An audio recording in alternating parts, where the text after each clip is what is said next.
Welcome to the Purpose and Profit Club podcast for nonprofit leaders, mission-driven creatives, and social entrepreneurs. Get ready to stop dreaming and start doing. Here, ideas become action. We prioritize purpose and profit. You ready? Let's go. We're going to start today with a client success story. So recently, one of my clients has really been trying to prioritize email. They went from really sending sporadic emails, I'm going to say like once a month, something like that, and then having these little pops of fundraisers a few times a year to saying, let's just do a weekly email. And I said, okay, if you're going to do a weekly email, you've got to share your point of view. You've got to let your subscribers in, to let them in, like give them a peek behind the curtain and not sound so formal, so ominous, so vague, and like any other organization.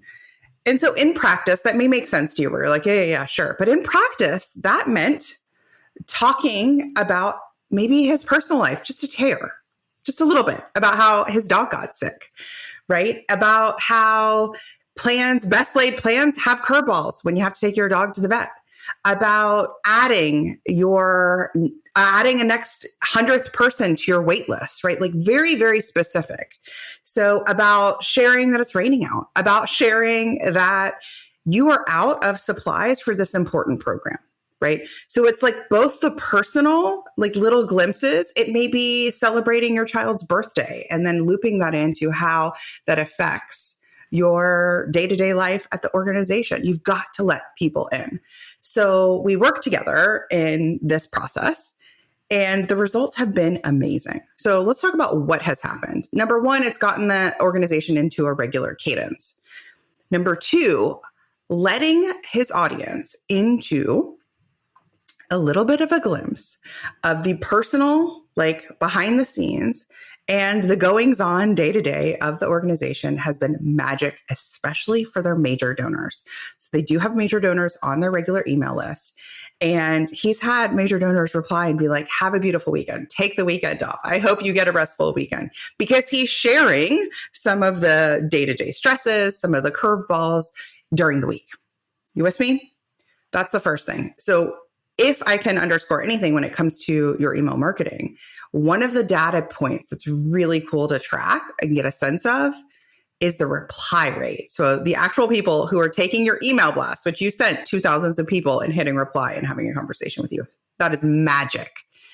That is a potential donor or subscriber raising their hand saying, I'm interested. I feel connected. I feel seen, heard, part of your community. Tell me more. So that was kind of the beginning. And less than 8 emails later, y'all, so they didn't have a strong ask, a strong fundraiser, but they were doing a series of emails that were just these weekly updates. And then in the PS of one of the emails more recently, they said, hey, they had kind of a goings on of what's happening in the organization and some challenges, some pain points. And they said, if you want to support our organization, one of the best ways you can do it is joining our monthly circle, our monthly giving program. They stuck it in the PS, and less than 2 hours later, 2 people had signed up as monthly donors. Here's why I love this. I love this so much because it didn't require this huge launch. I love this so much because they stuck it in the PS. I love this so much because it engaged a couple of people who previously had been kind of cold. And they said, that's me. I can become a monthly donor. I love this so much because it translated into thousands of dollars of income for the year. You with me? Just in the PS. Now, this exercise, this outcome wouldn't have been possible if not for leaving breadcrumbs, if not for seeding the storytelling, seeding the trust building process, seeding that nurture, that commitment process in the few weeks prior. Okay. So to come right out of the gate and say, well, I'll send that email today. I'll drop a PS like Christina said, and where are my monthly donors? No, we want to start building trust. How do we build trust? We build it through vulnerability. That does not mean that you have to say your deepest, darkest secrets, or that you should to your entire email list. That does mean is that we start to just dip our toe into what's true. We start to dip our toe into the realities of your lived experience. That's how you like give people a little glimpse, little something. Okay. So where can you do that in your own storytelling? So let's celebrate. So that's my client success story. If you want help with this is the work we do in my group coaching program, the Purpose and Profit Club. If you want help and results like this, which is less than 8 emails, already 2 monthly donors who have said yes, major donors who have said, amazing, you're doing terrific work, responding to you, you need to join. You can click the link in the show notes to get more information. All right, let's move into today's topic. So I want to talk about this idea of unwavering belief. Now, Mariah Cause talked about this idea of relentless optimism, which is her version of this, which I love and has made her millions of dollars. In episode 18 is where she goes into this idea of relentless optimism. So this is a flavor of that, of this idea of believing it's going to work instead of believing it's not going to work. So instead of going to all the worst case scenarios, what if we go to the best case scenarios? And you may be like, yeah, sure, great. But here's why this matters. Okay, here's why this matters. So recently, a neighbor's dog got loose, like off leash, and they're searching high and low for this dog. As of recording this, they have not found their puppy yet. But they've been posting in all the Facebook groups. They've been canvassing. They've got the signs up on the telephone poles, all the things. Okay. Now, seeing my neighbors go through this process of trying to find their lost dog reminded me of my other neighbors who a few years back, their cat escaped. So they wanted one of those escape artist cats that was an indoor only cat, and it escaped. Okay. And they really went hard. They canvassed the neighborhood. They put up signs. They did next door and all the Facebook groups to find their cat. Now, it was winter, and that added a little bit more challenge to it, right? Because it was like really cold out and they were really worried about their cat. And one of the things that they did is they had unwavering belief. This cat was lost for over a month. They didn't stop. They knocked on doors. They became members of further away Facebook groups. They were going wider into the area, just trying to find their cat. Okay. Now, we did everything we could. They were checking crawl spaces, porches, everything. And at some point around the month mark, I remember losing my belief. Like, oh no, I don't know if they're going to find this cat, right? A month is a long time. They were relentless. They were committed. That meant, what does it mean to be relentless and committed? It meant that when the rain took all of the signs on the telephone poles and like curled the edges and they got all smushed up, they put out fresh signs. It meant that they knocked on more doors. It meant that they joined other Facebook groups and other next door groups, and they had like a street team helping them. It meant that they didn't stop talking about it, right? They didn't stop talking about it. They were like, we're going to find our cat. Our cat's coming home. I don't know how. I don't know where this stinker cat is, but we're finding him. So how you show up, the actions you take are informed by your belief, right? And whether or not you believe it's happening, we're going to figure this out. We're going to find him, right? Versus, I've done everything I can, Christina. I've put up all the signs. Here's the objection I would hear. I already posted in that group. Okay, well, you posted last week, post today. And one of the things I noticed these other neighbors doing with their lost dog is they're posting daily. They are like daily update. Last sighting seen on this day, this time, in this neighborhood, on this street. Smart. So you really want to watch how you show up and where your belief is in whatever it is you're seeking. So let's talk about an actual goal. Maybe you have a growth goal, a fundraising goal, a campaign goal, any sort of goal, a donor goal, a new acquisition, anything, right? Usually right out of the gate, you're very high on that optimism. It's going to go well. I've got my board behind me. I've got my staff. It's going to go well, right? And then you may start to feel sluggish. You may start to feel like it's petering out. So number one, that's normal. Number two, that's when you want to channel that unwavering belief. Now, you can have unwavering belief and still have those mornings or those days where it just feels a little off, and that's okay. The point is, and we go, and we get back up again. So with the cat example, let's think about this. There may be days where they were like, I don't know where this cat is. We have looked and told everyone and asked everybody, and it feels really impossible. And I'm going to go to bed. And the next morning we go again. Who do I need to call? Where did I not canvas? Who would know? What other actions can I take to move me towards this goal instead of keep me stagnant? You with me? So what happened here? Somewhere around the month, maybe longer mark, I remember I got a text one day. We found him. And I was like shocked. I was shocked. I was like that mix of just like, oh my gosh, I'm so excited they found him, and shocked, totally shocked and relieved and excited and happy that they never gave up and that they just kept going. The cat was dirty and a little hungry, but totally fine. They found him. So one of the pieces here that I think is important to clarify is it doesn't mean that they could have, that every cat will be found, every lost dog will be found just because you have unwavering belief. But instead, it means that you give it your best shot. Like you give it the fighting chance, like the best version. Now, I do think that there's this feeling of embarrassment that can get in the way of unwavering belief. And I'll show you what I mean. So if you've ever knocked on a door and you're like, hey, this is our cat, which I've, been on the receiving end, here's a flyer, right? If you do that on day 1 of the cat being missing. And then you do it again on day 7 and day 9. There may be a fear of being embarrassed, right? I don't want this person to be like, God, this lady is still looking for their cat, right? That would keep you from doing it, keep you from taking the action. And instead, channeling that unwavering belief, we're going to find him. We're going to find him. Yesterday, I could hear the neighbor who lost their dog from very far away, like faint in the distance. I could hear them calling their dog's name, Peanut, Peanut. What does it take? It takes a willingness to feel embarrassed, to walk up and down the street that you've already walked on before and yell, Peanut, Peanut, right? You have to be willing to just, okay, I'm going to feel a little embarrassed, or whatever that maybe negative emotion might be. Maybe it's rejection. Maybe it's some other negative emotion that may come up in the process. And that's okay, towards your goal, right?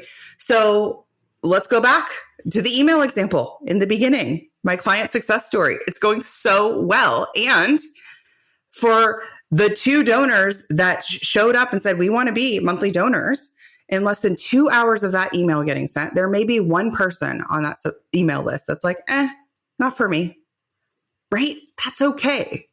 You want to think about and reach out to and write to and market to your best customer, your most ideal aligned client, and think about what's for them, right? How they can have that reciprocal exchange of value, how they can be a part of your organization. You want to write to them and create content for them and reach out to them and tell stories for them, not for the curmudgeon who's like, kind of email a lot, or I'm not a cat person, right? You want to talk to cat people, right? So if you knock on someone's door and you're like, our cat's missing, and they're like, I hate cats, I'm allergic to cats. Amazing. Roll that off. And we go, and we pick up and we move on from that point. So here's some questions to ask yourself. What would change? What would change if you channeled more momentum and optimism around you hitting your goals? Think about it. What would change? Who would you ask? Who would you ask if you had unwavering belief? We hit our goal this year. We grow by 50%. We acquire 100 new donors in our monthly giving program. We get 1,000 new email subscribers. If you had an unwavering belief that those things happened, what would change? What would you do next? It's probably different than what you're doing now. Think about that. What would you say? What wouldn't you say? What would you let roll off? Whether it's an objection, an assumption, an unhelpful comment or criticism you could be on the receiving end of, right? Think about that. Maybe it's a feeling like rejection or embarrassment or something like that, okay? Somebody who wants to find their cat or dog is just like, I'm finding this cat. I don't care how crazy I look at the process. I'm finding it, right? And then the one that really does, like this one, like our neighbors, they keep going. Even when other people, including myself, their belief starts to get a little wobbly. They're like, no, we're going to keep going. And that's really an important piece of this whole process is not everyone around you, not every single staffer, volunteer, board member may have the level of certainty or belief that you do. You need to hold that for them, right? We're going to hit our goal. This is happening. You need to help pull them forward if they feel a little wobbly. And if they are too wobbly, then make peace with that and move on. Don't try and convince them. You know what I mean? Like if you have a board member who is a little bit of a curmudgeon, or you have a staffer who's like, I don't know if that's going to work. I don't know why you're doing that. Okay. And I'm not going to involve them in those conversations as I hit my goal, because those may be a little bit more of an energy suck.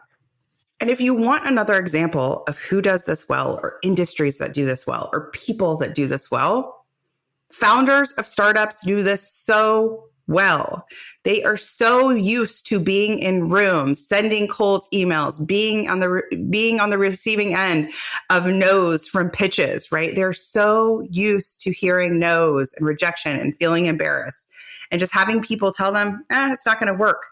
And it doesn't keep them from continuing to hit their goals. They use that information, the useful part of that information, to inform a better pitch, improving the deck, improving the social proof, improving anything about the process, and they go. It's sort of like they're holding that this app idea or this product idea is magic.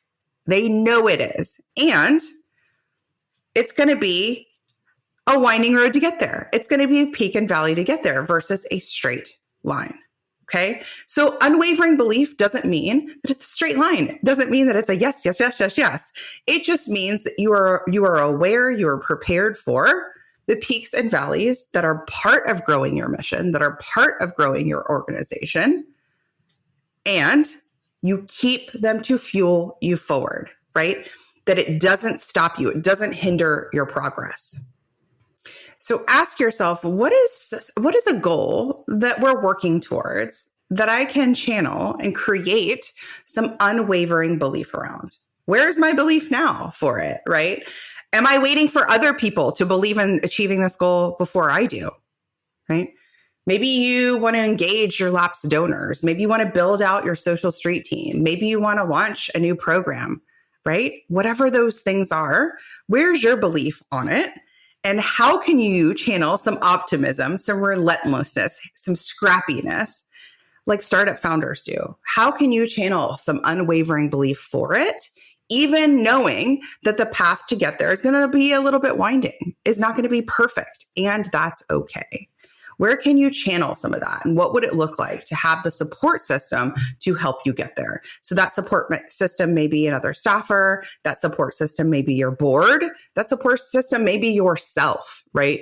Because when you're creating something new, when you're innovating, when you're doing something different, not everyone's going to agree, and not everybody may be in support of it right away. Other piece that you can do is, what are some of the small wins along the way that I can celebrate? So if you're trying to grow 50% this year, let's make it a big goal, right? So you're trying to grow revenue 50% this year. Where can you celebrate 5% growth? Do not wait until the 50% mark to celebrate and tell yourself it's working. Where can you celebrate upgrading every single donor? Every donor you upgrade year over year, celebrate that. Where can you talk about those milestones internally, externally, wherever? You want to start showing evidence to yourself and to your stakeholders that this is working. That is actually a huge hack for building momentum. Really important. We do that in the Purpose and Profit Club. We celebrate wins, the big and the small, because it literally creates momentum. If you want more excellence, if you want more progress, if you want more funding, you have to celebrate the funding that is here, the progress that is here, the excellence that is here today. Right. I will see you next time. Bye. Hey, high achiever. I know your sights are set on ambitious, world-changing goals.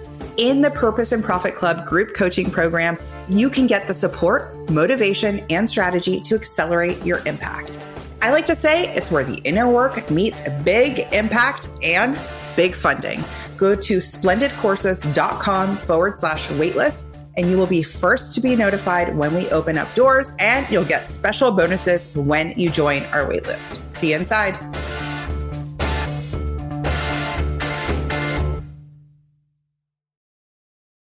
Think you've reached out to everyone in your network? Are you out of ideas to get noticed and get funded? I hear you. That's why I'm giving you a chance to steal my prospect list. Yes, you can generate leads for your nonprofit or impact-driven business.